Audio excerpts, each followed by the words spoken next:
नमस्कार, मैं हूं दीपाली राणा। आप देख रहे हैं योर मनी, पर्सनल फाइनेंस से जुड़ा हमारा स्पेशल शो जो हम लेकर आते हैं स्पेशली अपने व्यूअर्स के लिए ताकि उनकी मदद कर सकें। आपने पोर्टफोलियो बनाया हुआ है, बनाना चाहते हैं, फाइनेंशियल गोल्स पर एडवाइस चाहते हैं हमारे एक्सपर्ट्स की, या फिर फंड चॉइसेस पर हमारे एक्सपर्ट की राय लेना चाहते हैं, तो अपने सवाल आप हमें भेज सकते हैं। कैसे भेज सकते हैं? नोट कीजिए तरीका। आप व्हाट्सएप, ईमेल या सोशल प्लेटफॉर्म्स के थ्रू कनेक्ट कर सकते हैं। हमारा व्हाट्सएप नंबर है 7045220000। इसके अलावा आप ईमेल कीजिए yourmoney@nw18.com। साथ ही आप अपने क्वेश्चंस फेसबुक, ट्विटर पर भी पोस्ट कर सकते हैं #AskAwaz लिखकर। आज हमारे साथ है वाइस इन्वेस्ट के सीईओ हेमंत रुस्तगी। हेमंत जी नमस्कार, स्वागत है आपका। और क्वेरीज लें उससे पहले बात करेंगे जो भी पोर्टफोलियो हमारे व्यूअर्स बनाते हैं, जो फंड्स अपने पोर्टफोलियो में रखते हैं, उन फंड्स की परफॉर्मेंस को कब कैसे आंकना चाहिए, कैसे एनालाइज करना चाहिए अपने म्यूचुअल फंड्स की परफॉर्मेंस को, क्या पैरामीटर्स होते हैं, कितने समय में रिव्यू करना चाहिए। तो काफी सारी चीजें हैं। यही नहीं है कि एक अच्छे फंड्स के साथ आपने पोर्टफोलियो क्रिएट कर लिया तो काम खत्म। ट्रैक करनी हो फंड की परफॉर्मेंस, कब कहाँ कैसे करें, बताइए। दीपाली, आई थिंक ये बहुत ही इंपॉर्टेंट इशू है किसी भी निवेशक के लिए। देखिए, जब हम रिटर्न्स की बात करते हैं तो हमारा जो बेसिक ऑब्जेक्टिव है हमारी इन्वेस्टमेंट, वो ये है कि हम अपने पैसे में ग्रोथ चाहते हैं। और ऑब्वियसली जब हम प्लान करते हैं तो हम अपने गोल्स को बनाते हैं, कितना समय हमारे पास, कितना कॉर्पस हमको लगेगा, और उसके हिसाब से हम अपनी एसेट एलोकेशन बना के फिर हम एक रेट ऑफ रिटर्न को एज्यूम करके चलते हैं। मान लीजिए हम इक्विटी में जब इन्वेस्ट करते हैं अगले 10, 15, 20 साल के लिए, तो हम अमूमन जो है एज्यूम करते हैं रिटर्न 12% का। तो जब हम वो रिटर्न लेके चलते हैं तो ये मेजर करना बहुत ही इंपॉर्टेंट है हमारे लिए कि क्या वाकई में हमारा जो portfolio at an average return 12% हमको दे रहा है कि नहीं दे रहा। ऑब्वियसली वो पहले साल से नहीं होगा, over a period of time आप उसको देखेंगे। तो ये बहुत ही इंपॉर्टेंट है कि हम अपने जो फंड की जो परफॉर्मेंस है उसको देखें, ताकि हम ये इंश्योर कर सकें कि हमारा जो पोर्टफोलियो है वो ट्रैक पे है और हमारे गोल जो है वो पूरे हो पाएंगे। दूसरा इंपॉर्टेंट एस्पेक्ट ये है कि देखिए, एक होता है अपॉर्चुनिटी लॉस। अगर हम ऐसे फंड्स के अंदर बैठे हैं जहां पे परफॉर्मेंस अच्छी नहीं है, हम रिस्क ले रहे हैं इक्विटी का, लेकिन हमारे फंड अच्छे से परफॉर्म नहीं कर रहे हैं, और हमने अगर उसको चलने देते हैं आगे तक, तो कहीं ना कहीं जो हमें कम रिटर्न मिल रहा है वो हमारे लिए एक अपॉर्चुनिटी लॉस है, और वो कहीं ना कहीं हमारे फाइनेंशियल फ्यूचर को इम्पैक्ट करेगा। तो पहली बात, ये दो इंपॉर्टेंट फैक्टर्स हैं कि हमें अपने जो फंड्स हैं हमारे पोर्टफोलियो में उनकी परफॉर्मेंस को मेजर करना है। अब इंपॉर्टेंट एस्पेक्ट ये होता है कि हम उसको करेंगे कैसे। सबसे पहले तो परफॉर्मेंस को एक प्रॉपर पर्सपेक्टिव में डालने की जरूरत है। उसका मतलब ये है कि अगर मेरे कुछ फंड्स नेगेटिव हैं या मेरा पोर्टफोलियो नेगेटिव है, क्या इसका मतलब ये है कि मेरा पोर्टफोलियो परफॉर्म नहीं कर रहा? जरूरी नहीं है ऐसा हो। अगर मेरा पोर्टफोलियो प्रीडोमिनेटली इक्विटी में है और इक्विटी मार्केट अगर नीचे जा रही है या वॉलेटाइल है, तो जाहिर सी बात है कि मेरा रिटर्न जो है वो भी वॉलेटाइल होगा, वो नेगेटिव भी होगा। वहां पे हमको क्या देखना है कि मार्केट में कितनी गिरावट आई या बेंचमार्क में कितनी गिरावट आई और मेरे पोर्टफोलियो में कितनी गिरावट आई। तो ऐसा नहीं है कि हर बार जब नेगेटिव रिटर्न दिखे तो हमें लगे कि ये परफॉर्मेंस, हमारा फंड जो पोर्टफोलियो परफॉर्म नहीं कर रहा, उसको प्रॉपर पर्सपेक्टिव में डालने की जरूरत है। इसको हम कंपेयर कैसे करेंगे, बहुत ही इंपॉर्टेंट है। कंपैरिजन कैसे करें? फंड परफॉर्मेंस को दो तरीके से कंपैरिजन करना है। एक बेंचमार्क, हर फंड का एक बेंचमार्क होता है। मान लीजिए आप किसी लार्ज कैप फंड में इन्वेस्ट करते हो तो उसका बेंचमार्क हो सकता है निफ्टी 50, तो उसके मुकाबले में आपके फंड ने कैसा परफॉर्म किया। दूसरा कंपैरिजन हम करते हैं उसी कैटेगरी के दूसरे फंड से।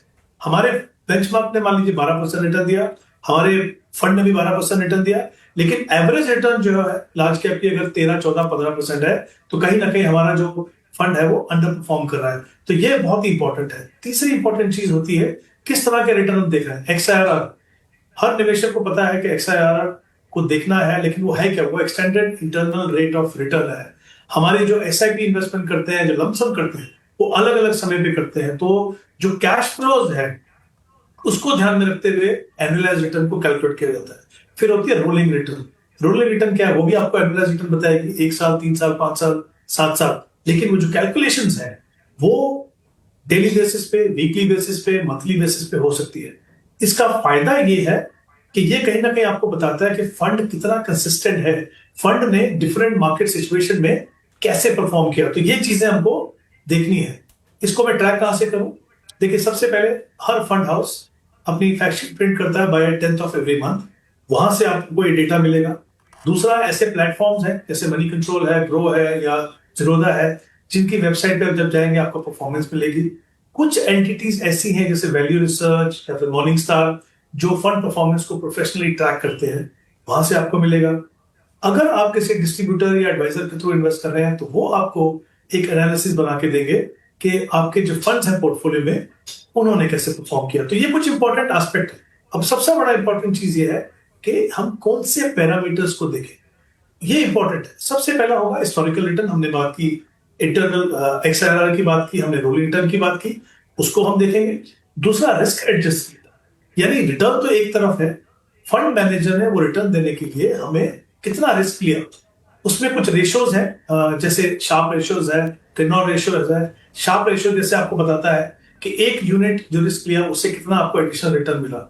ये आपको बताता है कि अगर मान लीजिए दो फंड हैं, दोनों ने 12% का रिटर्न लिया और एक ने कम रिस्क लिया, एक ने ज्यादा रिस्क लिया, तो हम जाहिर सी बात है हम उस फंड को प्रेफर करेंगे जिसने कम रिटर्न लिया। तो वो देखना जरूरी है। और ये कुछ इंपॉर्टेंट एस्पेक्ट है मुझे लगता है जो हमें अपनी फंड्स की परफॉर्मेंस को देखने के लिए हमेशा ध्यान में रखना चाहिए। और ये बहुत इंपॉर्टेंट है कि हम उसको कंसिस्टेंटली करते रहे ताकि हमारा पोर्टफोलियो ट्रैक रहे। ओके, तो कई इंपॉर्टेंट बातें यहाँ आपको बताई गई हैं। फंड क्रिएशन, फंड्स के साथ पोर्टफोलियो क्रिएशन एक पहलू है। फंड चॉइस, फंड को चूज करना, उनके पास परफॉर्मेंस को देखते हुए आगे की परफॉर्मेंस को मॉनिटर करना, कब कैसे क्या करना, किन बातों का ख्याल रखना, कैसे एनालाइज करना फंड की परफॉर्मेंस, ये तमाम इंपॉर्टेंट बातें, तमाम बारीकियां यहाँ पर हेमंत जी ने आपको समझाएं। उम्मीद करते हैं अगर आप नेक्स्ट आप पोर्टफोलियो क्रिएट करें, ये एग्जिस्टिंग पोर्टफोलियो को एनालाइज जरूर करने की कोशिश करें इन पैरामीटर्स के बेसिस पे। चलिए अब क्वेश्चंस को करते हैं शामिल। नितेश गुप्ता पहले व्यूअर हमारे साथ हैं जबलपुर से सवाल पूछने के लिए। नितेश नमस्कार, बताइए क्या क्वेश्चन है आपका। मैम मेरा फंड का सिलेक्शन कैसा है, मेरे को इस तरह से चेक कराना है। और मेरे पास मोतीलाल ओसवाल के 3 फंड हैं, तो इन तीनों को कंटिन्यू करना चाहिए या एएमसी में कोई डाइवर्सिफिकेशन करना चाहिए?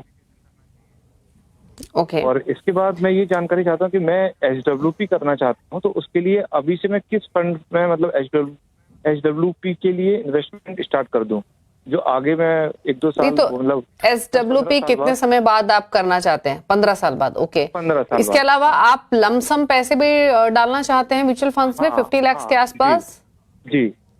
ओके, तो यानी जो पोर्टफोलियो अभी आप क्रिएट, जो आपके एक्टिव एसआईपीज हैं, जो 18 लाख आपकी पोर्टफोलियो की वैल्यू है, ये भी आप 15 इयर्स के होराइजन से ही कर रहे हैं, 50 लाख से 15 इयर्स के लिए, और उसके बाद एसडब्ल्यूपी के थ्रू निकासी करना चाहते हैं, करेक्ट?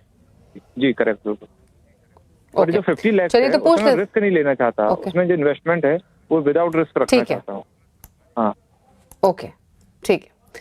तो पहले तो इनका एक्टिव पोर्टफोलियो जो है, एक्टिव एसआईपी पोर्टफोलियो, वो मैं मेंशन कर देती हूँ। Parag Parikh flexi cap, Motilal Oswal mid cap, Invesco India small cap, Kotak multi cap, Canara बुक multi cap, Motilal Oswal Nifty 500 momentum 50 index, ICICI pro dividend yield equity, Motilal Oswal ELSS tax saver, SBI contra, यानी total 9 funds हैं इनके पास। 5000 each deploy कर रहे हैं, यानी 45,000 रुपए महीने की एसआईपी है। टोटल पोर्टफोलियो की वैल्यू 18 लाख है, 15 इयर्स का होराइजन है। लमसम इन्वेस्टमेंट करना चाहते हैं 50 लाख की, जैसे हेमंत जी ने प्रिसाइसली मेंशन किया। इनको रिस्क एवर्स इन्वेस्टमेंट नहीं करनी है, इनको थोड़ा सा सेफर साइड पर इन्वेस्ट करने हैं ये 50 लाख।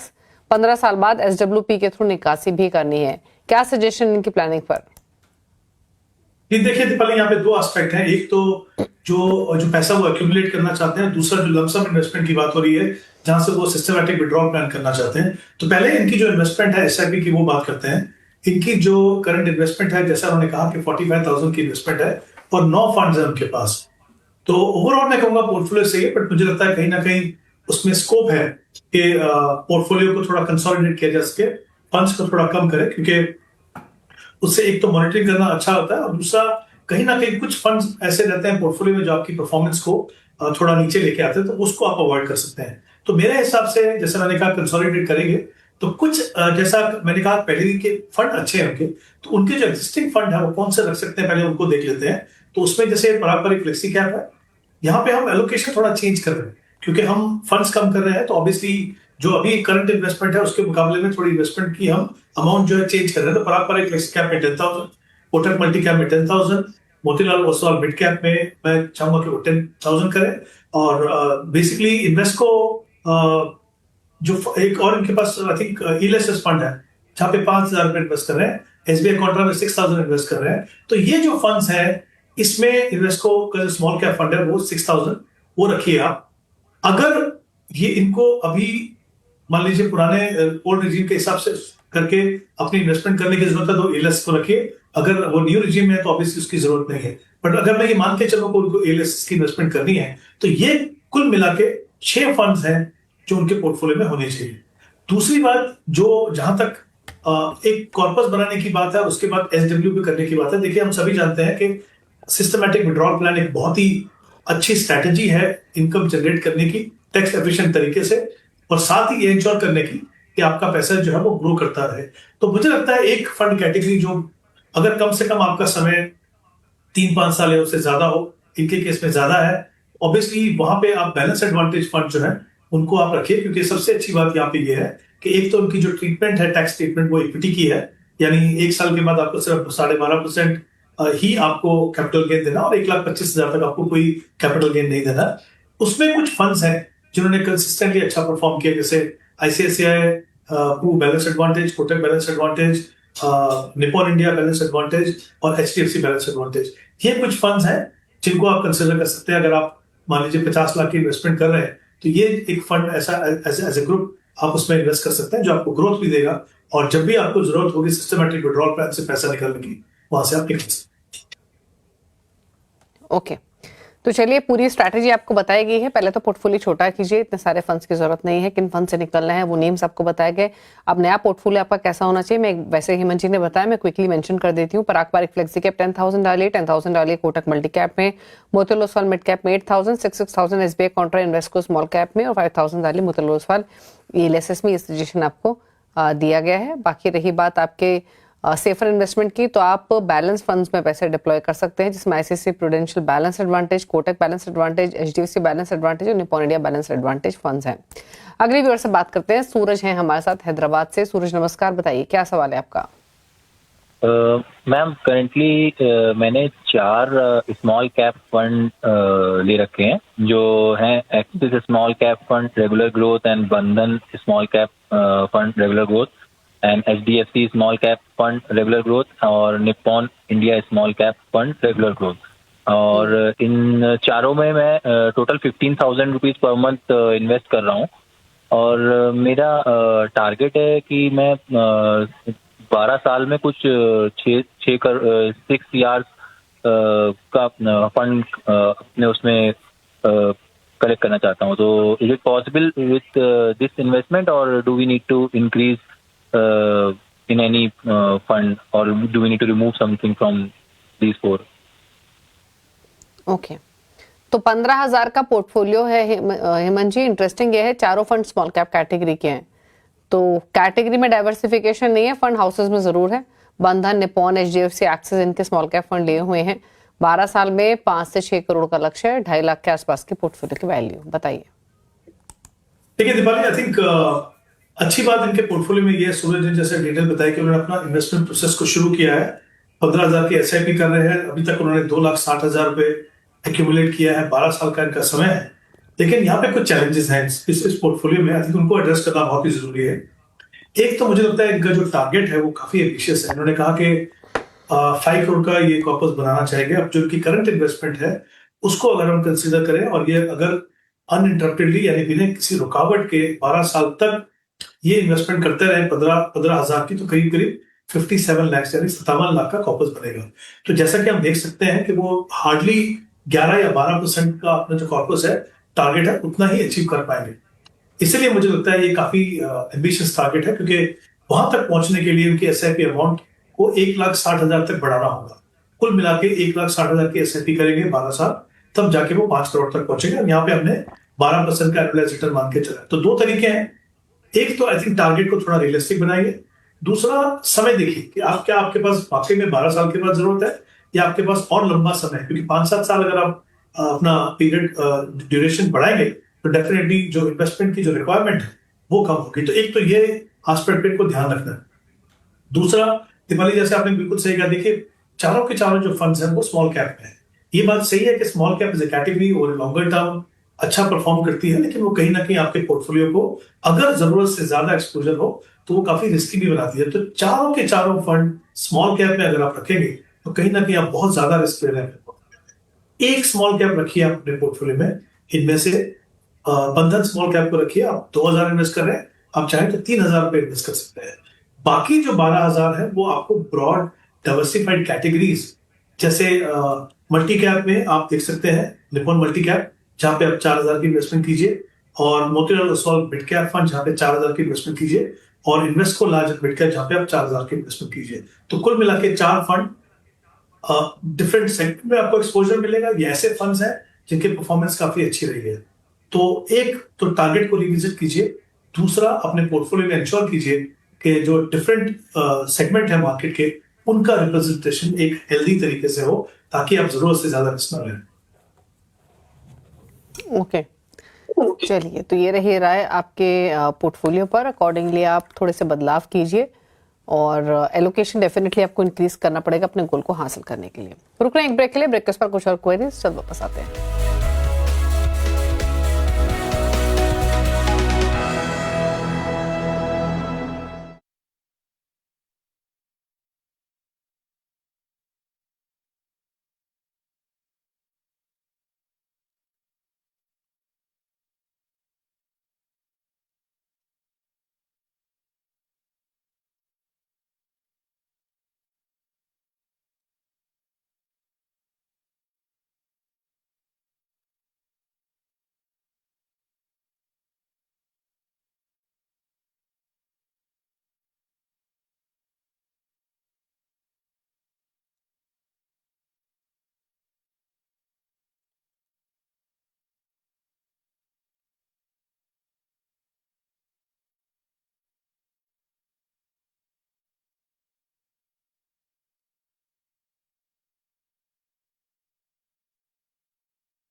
आप देख रहे हैं योर मनी, हमारे साथ में रुस्तगी मौजूद है किसी भी क्वेरीज को आंसर करने के लिए। बात करते हैं अगले व्यूअर से। लक्ष्मी नारायण दिल्ली से कनेक्टेड हैं। लक्ष्मी नमस्कार, बताइए क्या सवाल है आपका? एक्चुअली मैंने अपना पोर्टफोलियो भेजा है आपको। एक्चुअली मेरा जो टारगेट है 5 CR है with in 20 years and my monthly investment है 10,000 पर फंड। एंड मैंने अपना डेट फंड का भी आपको पोर्टफोलियो भेजा हुआ है, जिसमें सुकन्या समृद्धि भी है एंड उसमें SBI गोल्ड है एंड एक फंड और है मेरा बॉन्ड है। डिटेल्स है हमारे पास। मुझे एक चीज बताइए लक्ष्मी जी, आपकी जो SIP पोर्टफोलियो है उसकी वैल्यू कितनी है? अप्रॉक्स 20 लाख। ओके, और आपका 20 इयर्स में 5 करोड़ का टारगेट है, करेक्ट? Yes, right. ओके, ठीक है। तो पहले तो मैं इनका पोर्टफोलियो बता देती हूँ। इक्विटी, म्यूचुअल फंड, डेट और कुछ ट्रेडिशनल टूल्स इन्होंने रखे हुए हैं। 60,000 पर मंथ के मंथली SIP है हेमंत जी, जिसमें इनके पास 6 फंड्स हैं। 10,000 ईच डिप्लॉय कर रहे हैं। Motilal Oswal large cap, Parag Parikh flexi cap, Motilal Oswal का large mid cap, ICICI Pru flexi cap, Axis multi cap, Bandhan small cap. ये रहे 6 फंड। 60,000 रुपए महीने के हिसाब से 20 लाख की पोर्टफोलियो की वैल्यू हो चुकी है। दूसरा है इनका lump sum investment, 4.5 lakh Motilal Oswal large cap में, 3 लाख पराग पारिक फ्लेक्सी कैप में। मेरे ख्याल से ये इन्हीं फंड्स का शायद इन्होंने या तो ब्रेक टोटल एक्यूमुलेशन शेयर किया है, मैं ऐसे एज्यूम करके चल रही हूँ। और अगर लमसम अलग से इन्वेस्टमेंट है तो बता देते हैं। इनफैक्ट लक्ष्मी जी, जो ये लमसम इन्वेस्टमेंट, अगर आप ऑनलाइन पर हैं तो प्लीज करेक्ट कीजिए, जो ये आपने फंड्स में लमसम इन्वेस्टमेंट डाली हुई SIP से अलग अमाउंट है या फिर SIP के थ्रू एक्यूमुलेशन की डिटेल्स शेयर की है आपने? मैम एक्यूमुलेशन है ये अलग से निवेश किया हुआ है आपने? नहीं मैम, उसी में इंक्लूड है। अच्छा, ये एक्यूमुलेशन का ब्रेकअप आपने दे दिया है, ओके। राइट। तो एक आपने इसमें जो नया फंड दिखाई दे रहा है एक्यूमुलेशन, वो एसबीआई मैग्नम चाइल्ड बेनिफिट है 2,11,000। ये शायद आपने पहले एसआईपी की होगी, अब स्टॉप कर दिया, ऐसा एज्यूम करके चलते हैं, राइट? ओके, ठीक है। तो यानी एक्टिव एसआईपीज के अलावा एक इनके पास एसबीआई मैग्नम चाइल्ड बेनिफिट है, जो कि पैसिव फंड पड़ा हुआ है इनके पास, 20 लाख की पोर्टफोलियो की वैल्यू है। इसके अलावा अन्य निवेश कहाँ किया हुआ है? 15 लाख सुकन्या समृद्धि योजना में, 3.5 लाख सोवरेन गोल्ड बॉन्ड में, 5 लाख एफडीज में, बॉन्ड्स में 2 लाख। जैसे उन्होंने कहा 20 इयर्स में 5 करोड़ का टारगेट है। क्या सजेशन? पर सिर्फ एक कंफर्मेशन चाहता हूं मैं कि इनका समय जो है, इनके पास 15 साल है टाइम होराइजन या 20 इयर्स, बिकॉज उससे जो कॉर्पस बनेगा उसमें बहुत ज्यादा फर्क पड़ेगा। लक्ष्मी जी, 20 इयर्स की आप बात कर रहे हैं ना, ये 15 इयर्स? 20 years। 20 इयर्स, ओके, ठीक है। तो आई थिंक मेरे पास जो इन्फॉर्मेशन थी उसमें शायद उन्होंने 15 साल कहा था आपको। करेक्ट तो अगर 20 साल का डिटेल्स उन्होंने दी थी, उसमें 15 साल था। जी बिल्कुल। तो आई थिंक शुरुआत करते हैं कि इनका जो टारगेट है वो पूरा हुआ कि नहीं। एसआईपी, जैसा उन्होंने कहा कि 60,000 की एसआईपी कर रहे हैं, और अभी तक उन्होंने करीब 18 लाख का कॉर्पस जो है वो एक्यूमुलेट किया। तो हम इन दोनों को अगर कंसीडर करें, पहले मैं 15 साल की बात करता हूँ, फिर मैं 20 साल पे आऊंगा। अगर वो 15 साल कंटिन्यू करते हैं इस प्रोसेस को, तो यहाँ पे 2 चीजें मैंने देखी। एक तो सुकन्या समृद्धि में जिनका पैसा वो एसआईपी से जो एक्यूमुलेट किया वो, और जो एसआईपी से इन्वेस्टमेंट करने वाले अगले 15 साल में वो, और एक सॉवरेन गोल्ड बॉन्ड फंड में भी इनका पैसा है, वो भी मैंने कंसिडर किया। तो अगर मैं इन सभी को कंसिडर करूं तो करीब मेरे हिसाब से 4 करोड़ 60 लाख का कॉर्पस बनेगा। इनका जो टारगेट है वो 5 करोड़ का है। बहुत ज्यादा फर्क नहीं है, बट जैसा इन्होंने कहा कि इनका जो समय है वो टाइम होराइजन 20 साल का है, तो अगले 5 साल में वो पैसा डबल होगा अगर ये अपना प्रोसेस कंटिन्यू करते हैं। इनका टारगेट है 5 करोड़ का, इनका जो कॉर्पस बनेगा 9 करोड़ के करीब बन जाएगा। तो मेरे हिसाब से इनको अपने टारगेट को पूरा करने के लिए जो 2 ऑब्जेक्टिव्स हैं, उसके लिए कोई भी प्रॉब्लम उनको नहीं आएगी। इन्होंने एक और बात कही कि क्या उनको मिड कैप अपने पोर्टफोलियो में रखना चाहिए कि नहीं। देखिए, मिड कैप हमेशा एक अच्छा एडिशन है, क्योंकि वो क्वालिटी स्टॉक्स हैं, आपके पोर्टफोलियो में हो सकता है। तो उसको शामिल करने के 2 तरीके हैं। एक तो ये है कि आपके पास जो एग्जिस्टिंग इन्वेस्टमेंट है उसमें से आप उसको, जैसे मोतीलाल ओसवाल लार्ज कैप है, क्योंकि आपके पास लार्ज कैप का एक्सपोजर दूसरे फंड से भी है, तो वो पैसा जो है अगर आप मोतीलाल ओसवाल मिड कैप में करते हैं तो वो एक बहुत ही क्वालिटी फंड है। तो वो एक तरीका है आपके पास अपने पोर्टफोलियो में मिड कैप करने का। मेरे हिसाब से लंबे समय में, स्पेशली जब आप 20 साल के लिए इन्वेस्ट करें, तो एक मिड कैप फंड आपके पास होना चाहिए। तो ये एक बदलाव है। बाकी जैसा मैंने कहा, ओवरऑल इनको कोई प्रॉब्लम नहीं होगी। सिर्फ इतना ध्यान रखना है उनको कि इररिस्पेक्टिव ऑफ मार्केट कंडीशन अपनी इन्वेस्टमेंट को 20 साल तक कंटिन्यू करना है। ओके, चलिए कुछ और क्वेरीज लेते हैं। अब श्रीजीत ने एक सवाल भेजा है ईमेल के थ्रू, और इनका सवाल इनके पोर्टफोलियो को लेकर है। 40,000 की मंथली एसआईपी है हेमंत जी, 20,000 के एडिशनल एसआईपी करना चाहते हैं। टोटल एसआईपी उस केस में 60,000 पर मंथ की हो जाएगी। एग्जिस्टिंग पोर्टफोलियो की वैल्यू 10 लाख है और 5 सालों में 1 करोड़ का टारगेट है।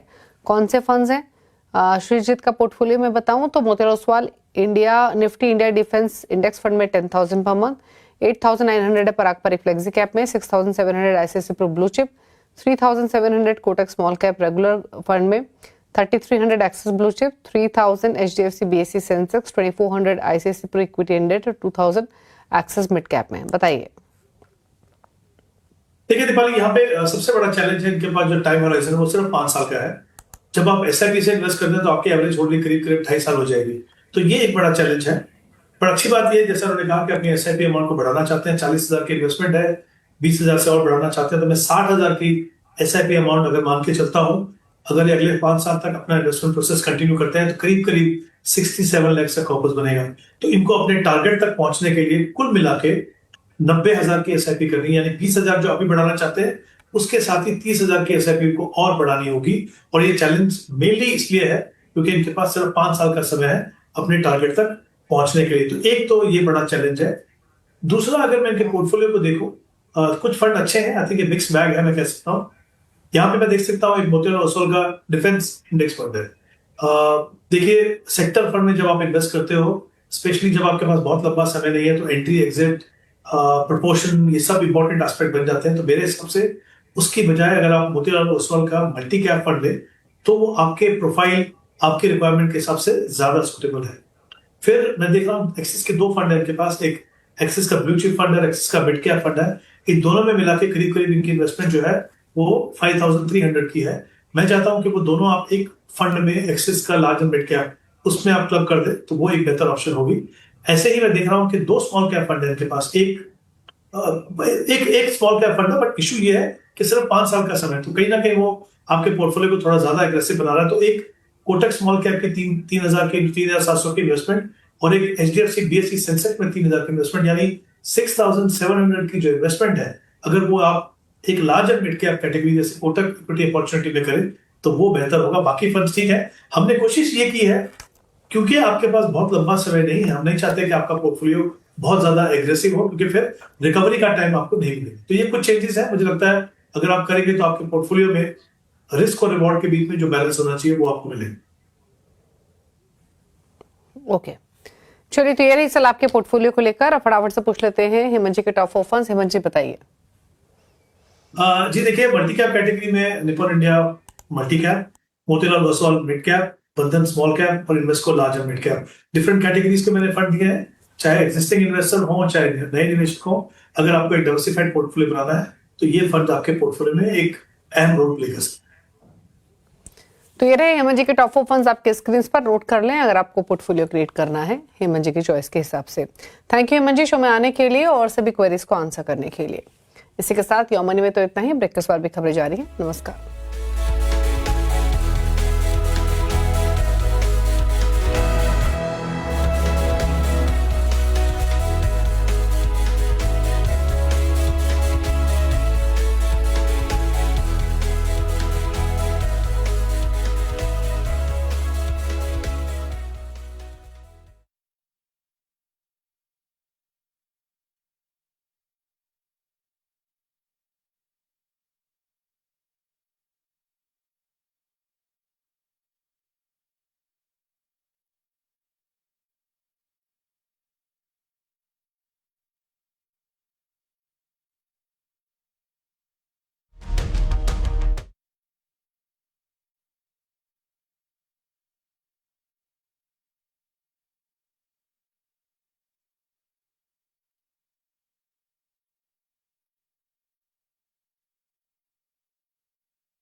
नमस्कार, आवाज समाचार में आपका स्वागत है। मैं हूं मनोज श्रीवास्तव। खबरों की शुरुआत करते हैं इस वक्त की हेडलाइंस के साथ।